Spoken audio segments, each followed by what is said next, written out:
Chaque année, vous avez des petits reportages sur la neige qui tombe et des interviews de gens sous la neige qui disent « Oh là là, la neige, c'est pas pratique, hein !» Et chaque année, vous avez aussi l'ouverture de la chasse au gibier d'eau et Pierre Rigaud qui vient provoquer les chasseurs en baie de Somme.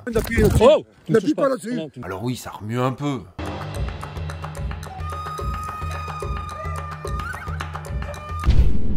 Si tu veux soutenir Guichard sur Terre, abonne-toi à sa chaîne. Pierre Rigaud, pour les 2-3 du fond qui le connaissent pas, c'est un gars qui s'est auto-proclamé naturaliste et qui a fait de l'anti-chasse son métier. Du coup, t'as compris, l'ouverture de la chasse, c'est un peu sa rentrée au Pierrot. Bon, si vous voulez savoir de quoi on parle, il y a une playlist entière qui lui est consacrée sur ma chaîne. Ah oui, il faut bien ça, vous allez voir. Imaginez, vous êtes un chasseur passionné. Vous attendez l'ouverture avec fébrilité, tout est prêt. Le chien, il a dormi sur les bottes, tellement il a peur que vous partiez sans lui. Et là, vous arrivez au poste, il est 5 h du matin et la première chose que vous voyez, c'est Pierre Rigaud posé avec un trépied. Oh mais qu'est-ce qu'il fait lui? Et pourquoi vous tombez sur Rigaud? Parce qu'il veut que vous tombiez sur lui. Il nous casse les couilles là! Oui, il y a toujours 2 actes dans un reportage de Pierre Rigaud. Il y a la partie en caméra pas cachée, et il y a la partie en caméra cachée. Et pourquoi la caméra pas cachée à votre avis? L'espérance que ça parte en cacahuète. Parce qu'il sait que ça peut arriver, et il sait aussi qu'il pourra en tirer des bénéfices en termes de communication. Bah c'est-à-dire Rigaud, tout le monde le connaît parmi les chasseurs. Et disons les choses, tout le monde le déteste. Ah oui, tu l'aimes bien toi. Alors pas parce qu'il est anti-chasse, hein. Moi j'ai même des gens qui sont anti-chasse dans ma famille, vous voyez. Mais parce qu'il manipule systématiquement les images pour enfumer le public. Bah oui, mais faut bien exister les gars. Cette année, comme l'année dernière, il s'est donc foutu bien en évidence avec sa caméra en attendant le dérapage. Et pour tout dérapage... Je t'ai pas demandé de me filmer, hein. D'accord? Hein? Il faut pas que t'emmerdes le monde. Eh, t'es pas tout seul. Respecte aussi les chasseurs. C'est pas la peine d'appuyer là-dessus. Oh, n'appuie pas là-dessus. Non, tu me touches pas. Je te touche pas, mais je te dis arrête de filmer. D'accord? Vous venez m'agresser. Non, c'est toi qui as agressé depuis 5 h du matin. Depuis 5 h du matin, tu m'agresses. Vous venez m'agresser. Vous venez m'agresser. Prends ça.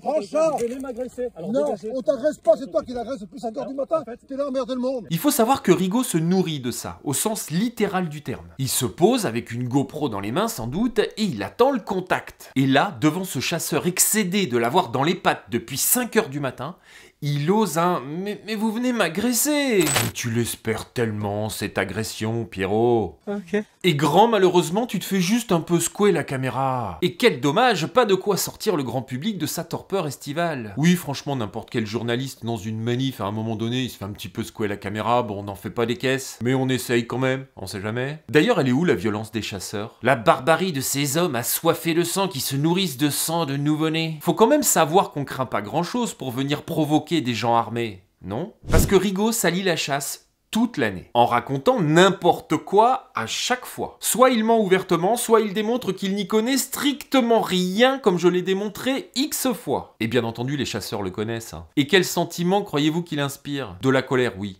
Voire de la haine chez certains. Et vous croyez qu'il ignore ça, Rigaud? Alors il se poste bien en vue, et c'est purement et simplement de la provocation. Et il le sait très bien. Mais qui ne le sait pas? Bah ceux qui se tapent de ces histoires et qui rendent compte auprès du public. J'ai nommé les journalistes. Donc quand il s'agit de raconter, il montre un gars avec l'accent du Nord qu'en a plein le cul, et puis à côté il dit bah voilà, mais parce qu'ils veulent pas qu'on sache ce qu'ils sont en train de faire, moi je suis un lanceur d'alerte moi madame. Et l'affaire est dans le sac. Il a son moment médiatique, il justifie sa propre existence, et puis il fait le plein sur Tipeee. Ah non, c'est bien foutu, on dira ce qu'on veut, hein. Parce que moi je vais te le dire ce qu'on fait, Pierre.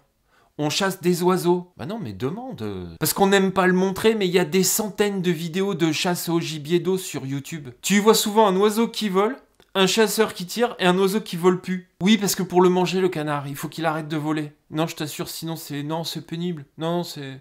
pas pratique. Ce que tu fais toi en revanche, c'est juste le guignol auprès des journaleux pour espérer 15 minutes de célébrité. Tu profites du fait que personne ne bite rien à la chasse et puis tu montres un gars avec l'accent du Nord puis un oiseau mort, puis voilà. Tu provoques des gens en te mettant bien en vue et tu les filmes. Tu te sers d'eux dans une posture classiste pour prendre des images toujours filmées avec le cul et qui attisent la haine. Oh là là, regardez, un chasseur menaçant vient de tuer un oiseau. Et tu te prends pour un lanceur d'alerte? Mais tu confonds un appôt à griffe avec un type en train de se pignoler. Je sais pas, un peu d'humilité peut-être, non? Ok. Le grand public ne connaît pas la chasse, c'est un fait. Et peut-être avons-nous notre part de responsabilité dans ce constat. Cette ignorance des choses de la chasse est une porte grande ouverte aux menteurs et manipulateurs d'images. Ils filment, ils montent une compilation de moments bien choisi, et puis raconte des conneries autour. Et comme globalement les gens s'en cognent, bah ils vont pas chercher bien plus loin. Rigaud rassemble des antichasses autour de lui donne un peu de blé, un retweet de Hugo Clément, un petit article sur France Bleu, puis hop,